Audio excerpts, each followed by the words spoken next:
네, 안녕하십니까. 박정호입니다. 네, 이번 방송은 YOM이라는 종목에 대해서 이야기해 보도록 하겠습니다.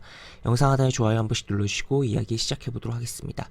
네, YOM이라는 종목을 살펴볼 텐데, 이 종목 굉장히 시가총액이 작습니다. 보시면 전일 기준으로 해서 자본금이 82억인데 시가총액이 360억이 해당하는 종목이다라고 볼 수 있겠고, 키움증권에서 이제 증거금 100으로 설정을 해놓은 상황이다라고 볼 수 있겠습니다. 그래서 굉장히 조금은 이제 워낙 슬림하다 보니까 큰 돈을 넣기도 안 좋고 넣을 수도 없고, 변동성도 좀 심할 수가 있고, 호가도 좀 부실할 수가 있는, 장중에 호가도 부실할 수가 있는 그런 종목이겠구나라고 기본적으로 어느 정도 생각을 해볼 수가 있는 가운데서, 사실 지금 어떻게 보면 결산 실적이 발표가 되는 상황이고, 우리나라 이제 상장법인 대부분 1월에서 12월을 한 사업 주기로 해서 12월 결산법인이 많기 때문에 결산 이제 실적이 발표가 되는 시기이고, 이 실적에 따라서 이제 관리 종목 지정이라든지 또 추후 이제 뭐 상장 폐지에 대한 우려라든지, 또 추가적으로 이제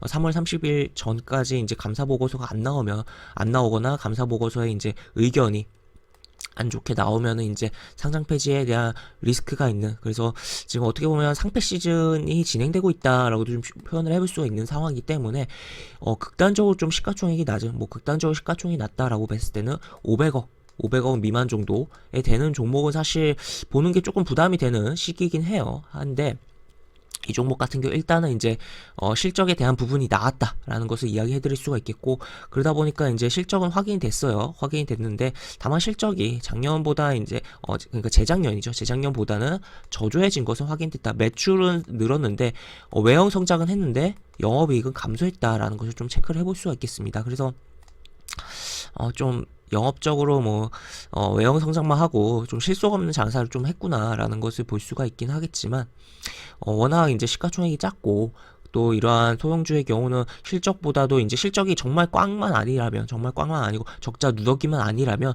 차트의 흐름에 따라서 좀 움직이는 특성이 있기 때문에 차트적인 흐름을 좀 살펴보자라고 볼 수 있겠고, 또 어떻게 보면 그럼에도 불구하고 지금 제가 이야기 드린 시가총액 500억 미만이기 때문에 조금 리스크가 있다라는 측면에서 봤을 때는 아예 지금 현재 흐름이라든지 몇 가지만 좀 체크를 해놓고, 이러한 종목이 있다 정도만 체크해놓고 확실하게 3월 30일 내에 감사보고서가 나오는 것을 확인하고선 그때 흐름 다시 한번 점검해서 흐름을 보는 것도 좋을 것 같다라고 볼 수가 있겠습니다. 그래서 일단 요러한 굉장히 슬림한 종목이 있다. 그래서 결산 실적이 나왔는데 나쁘지 않다. 그래서 회사가 날라갈 정도의 실적이 나온 건 그런 건 아니다라는 거. 그래서 연속 적자도 아니고, 물론 이때 단기 순이익은 딴 쪽에서 이제 까먹으면서 영업 외적으로 대규모 적자를 내긴 했지만 영업이익은 꾸준하게 어쨌든 플러스가 나오고 있다라는 것을 볼 수 있겠습니다. 그래서 뭐 하는 회사냐라고 봤을 때는 화학 쪽이에요. 화학 쪽 같은 경우는 사실 기본적으로 유가 상승 시기에 좀 부각이 될 수 있는 업종에 속한다라고도 볼 수 있을 것 같아요. 그래서 이 마진, 유가가 올라가기 전에 이제 비축해 놓은 것을 바탕으로 유가가 상승하는 원재료에 대한 부분을 반영해서 이 마진폭, 특히 그냥 이제 에너지 업체, SO일이나 그런 SK 이노베이션이라든지 또 GS 칼텍스 같은 경우는 상장이 안 돼 있지만 그런 경우 같은 경우 이제 정제 마진이라고 하죠. 그런 것을 폭을 먹는다라는 것을 좀 체크를 해볼 수가 있는 부분이고, 이 종목 같은 경우 그런 종목까지는 아니지만 어쨌든 이 화학 업종의 경우 경기가 살아난다든지 또 추가로 이제 유가가 상승하는 시기에 주목을 받을 수 있는 분야다라는 것을 좀 정리를 해볼 수가 있겠습니다. 그래서 좀 내용을 보면은 폴리에틸렌 필름 제조 업체다 라고 표현이 나와 있어요. 필름 제조업체라는 표현이 나와 있고, 현대모비스와 LG전자에 공급한다라는 거. 그래서 쭉 내용이 나와 있는데, 국내에서 우위를 점하고 있다라고 표현이 나와 있고, 산업용 필름 그리고 원료 산업 부분 이렇게 표현이 나와 있어요. 그러면 이제 현대모비스와 LG의 전자에 공급을 한다라고 봤을 때는 일단 안타깝게도 이제 LG전자 같은 경우는 모바일 쪽을 접었죠. 그래서 그쪽에 대한 그런 부분은 떨어질 수가 있겠구나라고 기본적으로 생각을 해볼 수가 있긴 하겠지만, 그 외에 이제 LG전자 전장 쪽에 이제 드라이브를 걸고 있다는 거 체크를 해볼 수가 있겠고, 현대모비스도 결국에 그런 쪽이라는 거죠.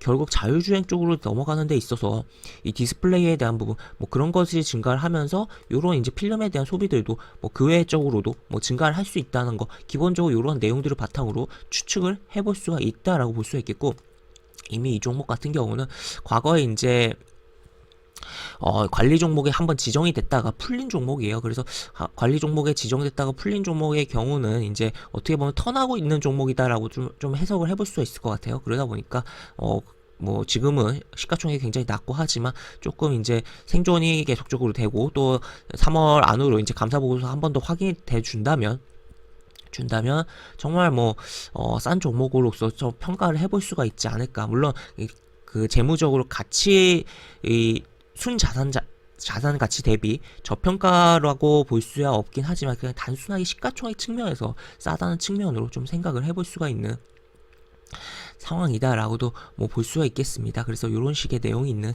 상황의 종목이다라는 것을 좀 체크를 해볼 수가 있겠고, 차트를 크게 보면 현재 지금 크게 뭐 움직임이 좀 나왔었고 쭉 내려왔다가 이렇게 흐름이 나오고 있는 가운데서 현재 각종 이동평균선이 밀집되어 있고 그 이동평균선 뚫어놓는 캔들이 어제 나왔다. 어제 같은 경우는 이제 시장이 뭐 부진했던 가운데서 양봉을 그려냈다는 것 자체만으로도 대단하다라고 볼 수 있겠죠. 그래서 추가적으로 뭐 움직임이 나오는지 여부를 좀 체크를 해볼 수가 있겠고, 계속적으로 이야기 드리는 혹시 모를 가능성에 대해서 생각을 해보면서 3월 30일 이내에 감사보고서가 안정적으로 나와주는지 여부 체크 및 그런 가운데서 흐름이 연출된다면 그런 가운데서 뭐 3,000원 이하 내지 뭐 아니면 3,000원 확실하게 뚫고서 안착하는 흐름이 나와준다면 그때 봐도 뭐 지금 뭐 주가와의 거리가 있는 구간이긴 하지만 늦지 않을 것 같다라고도 볼 수가 있는 상황이다라고 보시면 되겠습니다. 그래서 이런 종목이 존재하고 시가총액이 굉장히 낮다라는 것을 좀 체크해 보면서 미리 조금 이런 종목이 시장에 있구나 라는 정도 체크를 해보면 어떨까라고 정리를 해볼 수가 있겠습니다. 네, 이렇게 볼 수가 있겠고, 영상 하단에 보시면 설명과 댓글 부분에 동일한 링크가 들어갑니다. 이 링크 타고 들어오시면 제가 운영하는 무료 카톡방 으로 입장을 하실 수가 있고, 입장하시면 여러가지 자주 시황 관련 코멘트, 속보 관련된 부분 여러가지 부분들 올려드리는 부분이 있으니까 이 부분 참고해 보시면 주식하시는데 많은 도움이 되지 않을까 싶습니다. 이상 박준호였습니다. 네, 감사합니다.